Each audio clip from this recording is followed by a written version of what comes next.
The comment I was making at the time was he the previous day, the previous week, had spent 1 hour speaking as part of a coordinated filibuster, not on the bill, not on any amendment. And I was, I suppose, frustrated that here was he looking for my attention, given the fact that he had spoken for over an hour the previous week. In politics... Is there really a need to say you lick yourself every night before you go to bed? Well, I was just pointing out that he is a very humble figure and he feels humility, I suspect, every single day he wakes up. Listen, in politics, if you are prepared to give it, you have to be prepared to take it as well. And it's as much a lesson for him as it is for anyone else. You said, I think you wanted the phrase sanctimonious crap in the context of Senator Norris making comments. I mean, but David, it's really appropriate Parliament. I think for people, no, it's not. It's not. And if people. And you said you had no regard for David Norris. I mean, is that the case? I mean, David Norris is a no, I have huge regard for history. No. You see, you can take anything out of context. I'd ask people.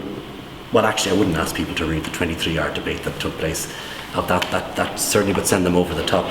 But what I would ask people to do, there's a context to all these things. They were shouting, roaring and screaming at the government, and I was simply replying on various occasions. I had one chance to reply, having listened for 8 hours, and then immediately I was shouted down by David. That's the nature of this business, and people say these things in the middle of it.